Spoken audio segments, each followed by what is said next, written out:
Hey guys, this part of the Beyond Six Figures course series, we will be talking about influencer marketing. In the next 4 videos, I will be teaching you all of the inside tips and tricks I've learned from being an influencer myself, as well as working with other influencers. Um, but yeah, I'm excited for you guys to be here, excited for you guys to learn what I've gone through so you don't have to do it, right? So get a pen and paper to write down some notes that will help you elevate your experience as well as increase your sales and overall revenue through your e-commerce store and put you closer to that goal of being financially free. I know that's what a lot of us are aiming for, or at least looking to make more money. So take these tips, take these inside thoughts, apply it to your stuff, and you will be able to be unstoppable, right? But yeah, let's get into it. So part one is going to take place in this video, and then we'll have 2, 3, and 4 to come.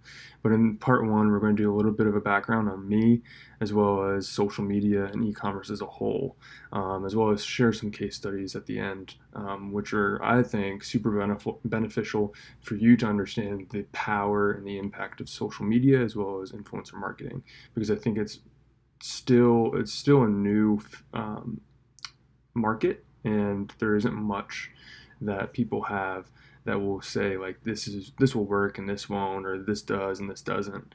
A lot of it's trial and error, but I've been in this for a long time, so now you don't have to go through this. You can just take what I say, apply it, and make a ton of money, right? So, a little background. My name is Ben, and I've been in social media for about 3 to 5 years now. I started out with personal accounts, so my personal Instagram as well as my personal photography business, and I grew those to a large size. And then I started to pick up niche audience or niche accounts. And eventually grew some so much that I ended up selling them off and got some good money for them. But that's beside the point. But right now, my current audience size, my network size of all of the accounts that I run is roughly 250,000 followers, if not more. I think today, when I last looked, my largest account was just shy of 200,000. And then you add in all the other ones I run, and there's just so many. Some my audiences I can reach is just astronomical. It's just so cool. Um, and that's not to boast. That's not to like brag about it. But you can do this. Like it's not rocket science. Like 3, 4 years ago, whenever I really got into this, I was just a student in college, and now I can run these large accounts, and I've been able to leverage what I've learned to monetize my feeds and to actually start some businesses, which is really cool. And you guys can do it, as well as just networking with influencers to help you with this. If you're not willing to put in the time for growing your own accounts, you can use influencer marketing to reach that same audience. It's just you'll have to pay for it versus putting in the time and just waiting, being patient with the growing of an account. But just to give more insight, um, in order to really make an impact in today's society, we need to have relevant content that is genuine. And if you don't have that, it is detrimental to your business. It will make or break your business. If your social media isn't like on point or genuine or high quality, it will not benefit your business. And that's very important to understand, that if you do not put in the time and the effort for your content that you want to promote, then you will not reap the benefits in the sales from your store that you're trying to promote. But throughout this series, if you have any questions or anything about social media or consulting or influencer marketing, feel free to shoot me an email down below right there. It's on the slide. But Ben at socialfirstconsulting.com. I'll be able to answer any questions you have. We can set up one-on-one calls, all that stuff. We can figure it all out. But I'm here to help you figure out how you can grow and how you can just continue to increase your sales, as well as just grow that influencer network that you ultimately should have, or that you should be working towards. Um, but it kind of brings me into what social media, especially Instagram, has turned into, and the importance that it has on your business, right? And after all, you're taking this course because you want to know how to grow, how to make more sales, how to go to that next level. And I think social media is a big portion of how to have that success. So besides having your Facebook ads running over here, you can also have your targeted ads for specific niche Instagram accounts to come together and push to whatever your website is, right? Make more sales, put more money into that, make more sales, put more money into that, and that's how that's what I've learned. That's what I've done, and want you guys to kind of pick up on. Besides just putting it all in Facebook ads, understand how influencer marketing works. Um, but yeah, so do your homework on that. Research. I can't emphasize that enough. Research, research, research. Um, but social media, more specifically Instagram, can, like I said, it can make or it can break your e-commerce business. And this kind of is a twofold, and I go into this more in the next videos.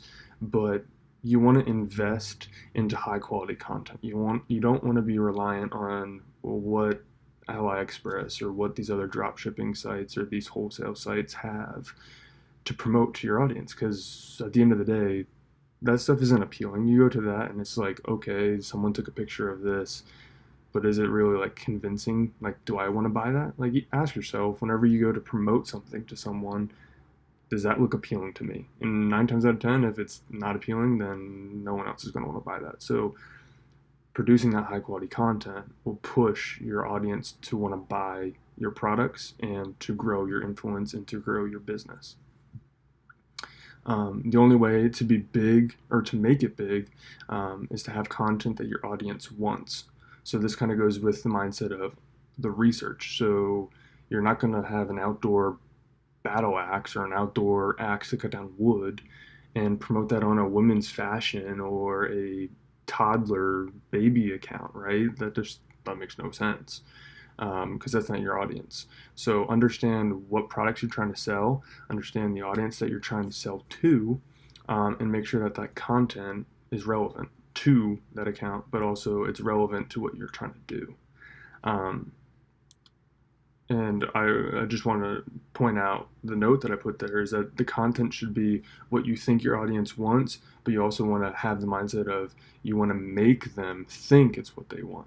It's not necessarily, oh, I think they'll like this. It's, oh, by me doing this, it'll actually trigger in their mind that's what they wanted to see.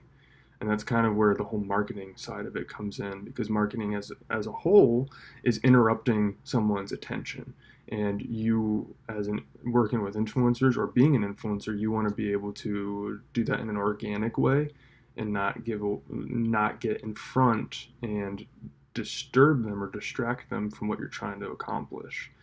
Um, and so just understand, like, do your research, but also understand like what your end goal is. So if you're going to try to make more sales in the outdoor industry, find influencers or feature accounts that will work with you um, to promote that product, to make more sales, right? The next thing I wanted to point out or I wanted to talk about was that brands are putting more money into social than they are on TV ads. And that's just plain and simple. We live in a digital age where subscriptions on Netflix, Hulu, whatever you name the subscription, people buy it. Movie Pass now, Spotify, all that stuff. No one's buying cable, so there's no point in putting money into something that's dying off, right, or that's not getting as much attention. And so that's where the importance of social media is. And in the next 2 slides, I'll show 2 case studies that just really show the impact of social media and how it can really just change how a business works. But more and more brands are putting more money into social, and there's a reason for it. There's an understanding that you're trading attention for the influence, right? So you're going to pay for someone to promote something, but their audience is organic, it's genuine, they're loyal, there's trust already built there. So you'll be able to make more sales. But if you go to an influencer that says, say they have 100,000 followers, but they only get 500 to 1,000 likes, well, they most likely 9 times out of 10 bought their followers, and that might not be something that you understand or that you've heard of, but people do it, and um, they do it because it's a numbers game. They want to look cool to their friends, but in reality, like, they won't be able to turn that into something that will make them profit. It's all about working with those who actually built an audience. Now, granted, there's a couple feeds that get similar ratio engagement, but they have like millions of followers, and they're able to turn that profit. But it's because they've started to acquire actual loyal fans over the years. But that kind of ties into the whole mindset of, don't think that your $25 proposal that you have for an influencer will make the cut. Don't think that $25 will be enough for that influencer's time or influence that they have. In the next two slides on these case studies, brands paid these two influencers that I'm going to share hundreds, if not thousands of dollars, or hundreds of thousands of dollars. But it's not because of just who they are. It's because of the audience that they have. It's because of the sheer power that they have. And that's what's in influencer marketing. So go into understanding that you are going to be promoting something to an audience that you potentially could have reached through a TV ad, but for a fraction of the cost. And yeah, so just do your research on this. Not every niche is going to be the same way, and not every niche is going to have the same type of accounts, right? So you're going to have more feature accounts in this niche, but you're going to have more personal accounts in this niche. So just understand how it's all broken up, but it all comes down to researching what you're trying to do. And I think that will help whenever you're building your store, your e-commerce store, is because you're going to be putting in this research on products, who to sell to, who the audience is, but then add into that research who are the influencers or who are the people you want to work with to promote this, because you want to have another stream of traffic, right? You don't want to just rely on Facebook ads. You want to have influencer marketing or affiliate marketing or you name it, just another stream to your website. So that leads me to the first case study with Selena Gomez. Aside from having like 140 million followers, one of the, if not, I think she's the most followed person on Instagram, which is crazy. But this is one of the ads she did for Coke, and it was crazy to me whenever I first saw this a couple years ago. I think it came out 2 years ago. And at the time, it had like 1 million likes or something like that. As of 2 days ago, when I took the screenshot, she had accumulated 6.9 million likes on the photo and had over 200,000 comments on it. Like, that is just mind-blowing, right? But based on her audience size at the time, that engagement is between like 1 to 10%. As you have a larger account, the engagement ratio shrinks.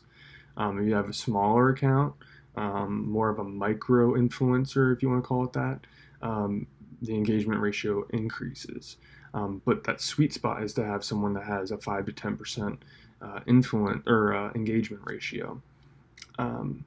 But at the time of this photo, she was rumored to have been paid between $300,000 and $500,000. That just shows the sheer power that influencer marketing has, and that, again, the mindset of a $25 ad sent to an influencer for a 12-hour post just isn't going to cut it. If you have an audience that's 100,000 followers with a 10% engagement rate, that's not worth just $25. Like, that's worth a lot more. And so if you're going to have a budget of $25 an influencer, I would more lean on the side of pushing more sales through Facebook ads to build that revenue so you can actually pay someone that has a large audience, right? Because at the end of the day, you're paying for the influence that person has. And so just understand that whenever you go through all this, that there's people that might have this large audience, but they most likely paid for it, or they didn't put in the work, and so there's not loyal or honest or trustworthy engagement there, and no one's going to buy anything from them. So just do your research with that. Do your homework on who you're trying to target. Look at their feed. Look at their past posts. Have they done ads before? All that stuff. It's common sense, but a lot of people oversee that. So going forward, that's what I would recommend to you guys. And then the second case study I want to share is Gypsy Lust, as well as Do You Travel. The two of them are a couple that travels the world. They work with various brands. And the crazy thing is they get between 50,000 and 100,000 likes on their posts, which is great engagement for them. They get about 300 to 1,000 comments. But the crazy thing is, guys, they don't allow or they don't accept payments from brands that's less than $3,000. So they already had a mindset of, okay, I'm going to have this much come in monthly, and they don't accept anything lower than that. So you're going to have influencers that are going to be open to you doing that, but or to you like having your rate of, hey, this is what I'm going to pay you, or you're going to have people that are going to be like, no, this is like what I have set out to get paid every month. So you won't know that until you do the research. And then the third one I didn't include in the slideshow, but the third one is an outdoor account. I forget the name, but I used to do a giveaway with them, or I did a giveaway with them in the past.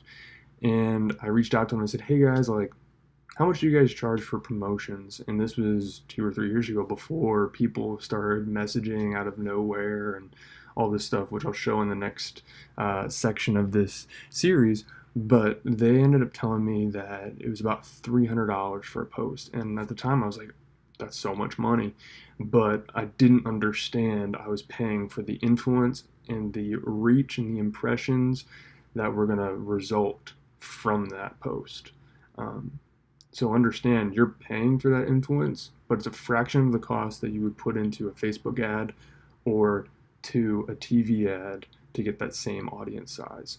So be willing to put the money in up front and reap the reward of being able to put out more sales through that influencer. But again, that's a lot of trial and error. You're going to have influencers that won't work out the best, and you'll have ones that will just crush it for you. But you won't know unless you try and be able to build those relationships. So we'll see you in part 2, where we'll cover more on the niche audience or the niches, and more in depth on those prices. So see you guys.